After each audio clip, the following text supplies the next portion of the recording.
Lundi 10 février, cette semaine, encore plus que les autres, le calendrier économique chargé, évidemment, va être important, hein. Trump décide de taxer le monde entier. Les Japonais commencent à essayer de négocier des remises par rapport à leur investissement énorme. Le pétrole, on se rappelle, il y a quelques années, l'OPEP accepte des décisions qu'ils ne respectent pas toujours. Là, carrément, ils ont repoussé l'échéance. Donc, même si on ne traite pas le pétrole, tout ça rentre dans le cadre des inquiétudes de la Fed quant à l'inflation. On se rappelle qu'en janvier, ils n'ont pas réduit les taux comme les 3 précédents, hein. Donc on va vraiment suivre la déclaration de Powell de mercredi 12 aussi, et évidemment avec l'inflation, on va avoir les yeux fixés sur l'IPC. Donc attention, vraiment, mercredi, on peut avoir le plus haut, le plus bas de la semaine à ce moment-là, même si on a encore les inscriptions au chômage qui nous rappelleront, qui conforteront un petit peu ce qui s'est passé la veille lors du discours et des annonces de Powell. Donc là, après tout ça, on aura évidemment un œil sur l'or qui va continuer de up, hein, avec ce marasme mondial et toute cette volatilité. Je vous laisse donc noter tous ces rendez-vous du calendrier économique à ne pas manquer, à vraiment surveiller, et on va voir si notre DAX continue sa course folle. On se rappelle que cette bougie mensuelle ici n'est pas clôturée, donc cette imbalance ici n'est pas encore validée. On a juste pour l'instant l'impulsion du mois précédent qui nous fait dire que probablement on peut continuer ce mois-ci. Donc on va aller passer en plus petite unité de temps et faire le plan du jour. Car oui, ce n'est pas parce qu'on est sur les plus hauts qu'on va chuter, qu'on va avoir un reversal de plusieurs milliers de points, comme beaucoup de gens l'espèrent. On se rappelle en weekly qu'on a créé par contre ces étoiles low en dessous de moi. Évidemment, les 21 192 vont être notés, hein, comme un niveau à atteindre, hein, si j'ai des signes de reversal. Et vous vous rappelez l'immense gap d'ouverture de la semaine dernière ici. Donc nous sommes en weekly, on va passer en H4. Le gap d'ouverture de la semaine dernière ici, hein, on l'a refermé tout de suite. Cette semaine, il est là. Clôture de vendredi, ouverture de dimanche soir. On a ce gap ici. Qu'est-ce qu'on peut remarquer? Qu'on a pris évidemment les plus hauts, hein, vous vous en rappelez. Et ce retracement a lieu dans cette imbalance H4. On a eu un reversal sur le premier médian. On va aller voir en petite unité de temps si ça me convient ou si je voudrais bien qu'on prenne encore ce petit lot, parce que là, on a juste ce bas qui a été bien pris, mais je veux voir si ça me convient. Pourquoi? Parce que quand on a comme ça une prise de liquidité majeure avec un retracement, le prix, je voudrais qu'il remonte dans cette imbalance baissière, et c'est ce point médian ici, 21 956, encore un niveau que j'ai noté, hein, pour ma semaine, qui devrait réagir à la baisse si on a envie d'aller chercher le gap vu précédemment, l'imbalance évidemment vu précédemment en weekly sur les 21 192. Nous voilà en M15 à droite, et pour voir un petit peu ce qui s'est passé sur le point médian de notre imbalance H4. On a pris ici la liquidité immédiate. On a été évidemment chercher le point médian de cette imbalance et impulsion haussière. Nous avons créé ce petit breaker ici, dernière bougie haussière avant la baisse. Donc, si on redescend, il devrait fonctionner, d'autant plus qu'il est sur le point médian du gap d'ouverture de début de semaine, passé entre la fin de vendredi et l'ouverture de dimanche soir. Ce que je remarque par contre, c'est que quand on a cassé ce bas, entre ce point-là et le moment où on l'a cassé, on a créé ce point haut. Et ce point haut, on a fait des étoiles dessus. Donc, ça me dit qu'on peut aller plus haut.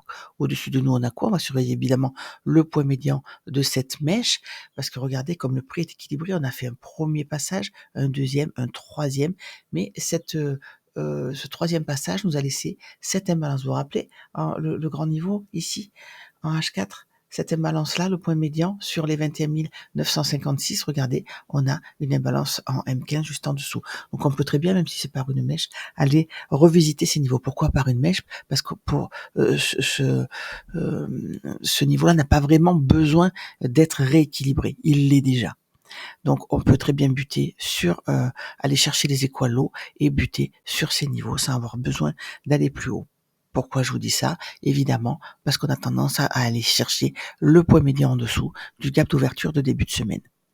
Vous l'aurez compris, c'est la réaction sur ces écoles high qui vont vraiment m'éclairer pour la suite. Évidemment que je voudrais, que ça fonctionne, hein. Pourquoi? Logiquement, aller chercher le point médian du gap d'ouverture de début de semaine et repartir à la hausse, chercher cette imbalance pour une poursuite haussière, une impulsion, hein. On clôture au-dessus, on a une impulsion, mais qui nous confirme, ici avec, un retracement sur le haut de l'imbalance et qui nous confirme, pardon, une hausse. Ça serait le scénario pour aller chercher le plus haut de vendredi et ceci ne serait qu'un retracement. Pourquoi je vous dis ça? Parce que très souvent, un retracement comme ça, même si on a un reversal, n'est qu'une première intention. On va très souvent, encore une fois, revisiter les plus hauts, même si par la suite on a ce même scénario, pardon, qui cette fois pourrait nous amener sur notre niveau des 21 192. Et en confluence, on a évidemment que ces niveaux sont tous équilibrés. Quand on a cassé ici, on est revenu se connecter. Quand on a cassé ici, on est revenu chercher le point médian, hein, et se reconnecter à M15.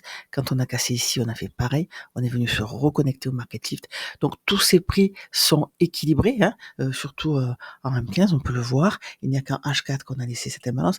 D'accord, un H4 est plus fort que le M15, est plus valide. On pourrait ne trader que un H4 et se mettre à la vente ici sur le point médian, mais nous on est des scalpers, donc entre ce point des 21 956 et le point actuel, il y a beaucoup de travail que l'on peut faire.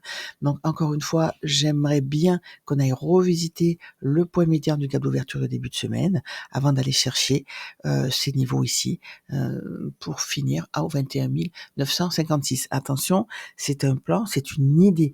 Je vous rappelle que ce niveau-là n'a pas vraiment besoin d'être rééquilibré. Normalement, on passe pas. Hein, si on chute, on devrait venir chercher nos equals pour ensuite aller chercher les niveaux en dessous. Attention au gap ici, on ne voit pas là visuellement, mais on voit que cette imbalance et la petite ici, c'est, vous vous rappelez, le gap entre mercredi et jeudi qu'on n'a pas refermé.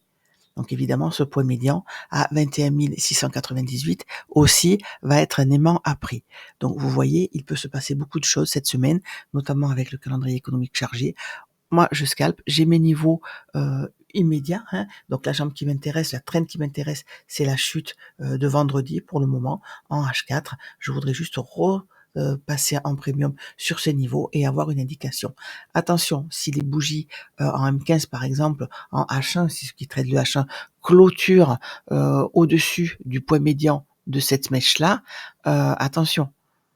Ça veut dire qu'on va chercher quelque chose au-dessus parce que ce prix-là est déséquilibré, ça ne serait pas ce qui intéresse le prix. Nous n'avons pas encore le prix de 8h30, mais vous voyez que à cette heure-ci, il n'y a pas de volatilité. Et en M1 à droite, c'est pas très beau. Donc, on peut passer, par exemple, en M15 à gauche, c'est M5 à droite pour surveiller notre prix, surveiller les niveaux, liquidité temporelle, niveau clé et liquidité, évidemment, HTF manipulée et non manipulée, comme la liquidité qu'on a laissée ici vendredi. Donc, haut et bas de session font partie de la liquidité temporelle et on a pris, déjà, vous le rappelez, le haut de l'Asian. Donc, on a créé ces equals et on a ici un petit setup short, mais on n'a pas été chercher le prix de 8h30. Donc moi, je ne touche à rien. Ce n'est pas encore mon heure de trading, ce n'est pas encore des hautes probabilités, on veut plus d'éclairage. On a créé ce petit gap ici. Je vous rappelle qu'on a M5 à droite parce qu'il n'y a pas assez de volatilité pour le voir en M1. Et regardez comme le prix est venu le chercher. On a travaillé, on repart sur les plus hauts, on va chercher les volumes imbalance et on travaille toute cette liquidité avant de nous donner un ordre clair. Ce que je vous l'ai dit, c'est d'aller chercher ce haut gap d'ouverture début de semaine et notamment son point médian 21 847. Le plan du jour, le mien ou le vôtre, il est très important. Pourquoi? Ça nous donne des niveaux et on sait les heures sur lesquelles on veut atteindre ces niveaux. Ça nous permet d'attendre. Par exemple, ici, moi, je dis, ouais, on remonte, on retrace cette imbalance, je vais l'acheter ici, je mets mon stop là. Non. Pourquoi? Parce que moi, mon niveau, il est en dessous. On n'a pas pris correctement pour moi pour le New York. Bien sûr qu'il tient.